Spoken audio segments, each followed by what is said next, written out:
So, hello class. So, yung topic natin is about gears, no? So, nakakalagay dyan number 3 pero tuloy sa syllabus natin ito ay chapter 1. Ngayon, hindi ko ma-i-distribute pa sa inyo yung syllabus kasi wala pa, hindi pa yun gawa. So, sa dami nga naman ang ginagawa namin. Tuloy, ang mga teachers natin dito sa NBSU hindi pa ready sa online class na ito, pero anyway, gawin na lang natin ng paraan kung ano lang yung kaya natin, kung ano yung best, no? So ibibigay pa rin natin yung best natin, no? Sige. So cheers. So ito yung mga objectives natin dito. Identify the different type of gears, solve and apply the velocity ratio to determine the kinematic properties of mating gears, identify and use standard geometric features. And then yung number 4 natin, hindi ko alam kung magagawa natin ito kasi sa online class ang hirap maintindihan, no?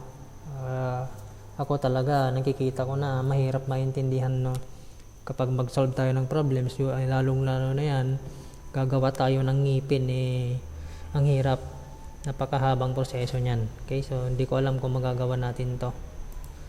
So gears are extremely common component used in many machines. So madalas makita yan sa mga machines. So in general, ang function ng gear is to transmit the motion from one rotating shaft to another. Ito. So halimbawa, ito yung driver natin, yung electric motor.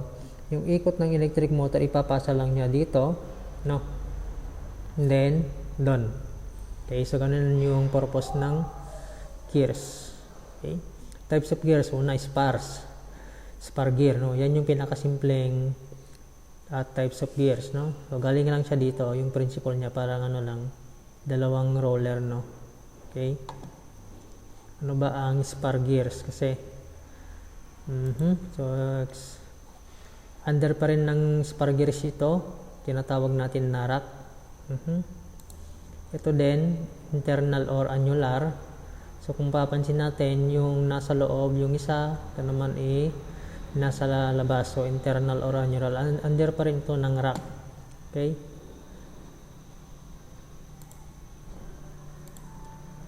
Ito is helical na to. No? Helical na to. Balikan natin yung rack. So yung definition pala ng spar gear class is yung ngipin niya parallel dito sa shaft, no? Kung papansin niyo, ito yung shaft niya, parallel yung ngipin niya, no? And at the same time, yung spar gears pinagko-connect niya or pinatransmit niya yung motion, rotation ng isang shaft to another, no? Shaft. Basta't parallel din yung dalawang shaft. Ito, tsaka yan, they are parallel. Okay? So, ulitin natin, ang function ng spar gear is to transmit motion from one shaft to another, no? Is to transmit motion from one shaft to another provided na yung dalawang shaft ay parallel. Okay?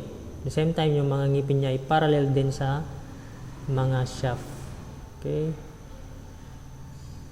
Ito naman, ganun din, no? Helical gears. Helical kasi yung ngipin niya, kapag ganyan, no? Slanting. So later on, yung mas deeper na kwan ng helical gears, doon natin malalaman kung ano yung angle na sinasabi dyan, kung bakit ganyan yan. Okay? So yung helical gears class, ganun din, tinatransmit mo yung motion ng isang shaft to another shaft, no? Basta't yung shaft na dalawa ay parallel. So ganun yung helical gears. Okay. Ito is herringbone gears. Under pa rin siya ng helical. Kaya lang dalawang helical, no? Right tsaka left. Okay. Ang kagandahan kasi nito is wala siyang axial, no? Axial force. Kung mapapansin natin dito, kapag pinaikot natin ito, possible na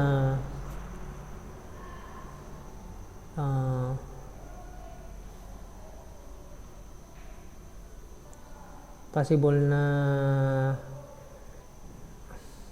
yun dyan na dumaan kasi si Sergo yung kakayang marinig niya yung lecture ko. Okay? Kapag umikot kasi itong dalawa, dahil dyan sa profile ng mga ngipin na yan, possible na ito mag-move pa ganon, and ito naman ay mag-move pa ganon. So merong axial force, yun yung tinatawag natin na thrust force, no? Malamang ito mag-move pa ganon, ito naman ay mag-move pa ganon. Okay? So yan yung disadvantage ng helical gears. Kaya naging herringbone gears para balance, no? Wala nang axial movement. Ito naman bevel gears. Ang definition ng bevel gear class is pinagtransmit niya yung motion from one shaft to another at an angle between the shaft, no? So merong angle between the shaft dito. So ito ay 90 degrees. Okay, so ganun yung bevel gears.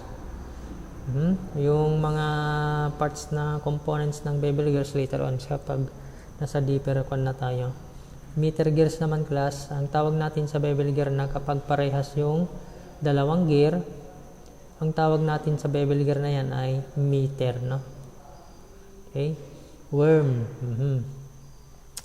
So itong worm gears naman class, tinatransmit yung motion from one shaft to another na non-parallel, no? Non-intersecting. Kung papansinin nyo, hindi parallel yung dalawang shaft at hindi sila nag-intersect. Intersect kasi ito pala yung isang function ng bevel gears, ano?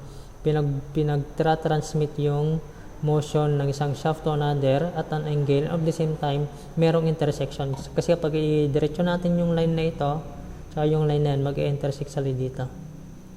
Okay, so kung baga dito naman sa worm gears, non-parallel, non-intersecting shafts.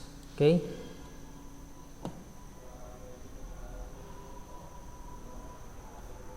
Next. Classification, spar gears, under ng spar gears, ayan, no?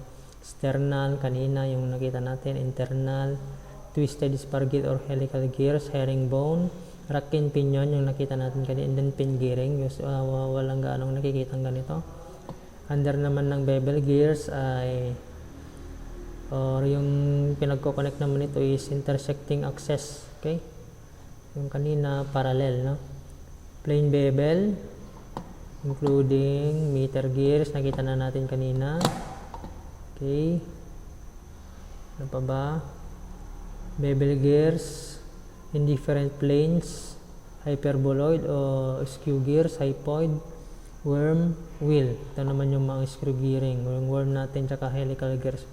So under pa rin ng screw gearing yung helical. Okay.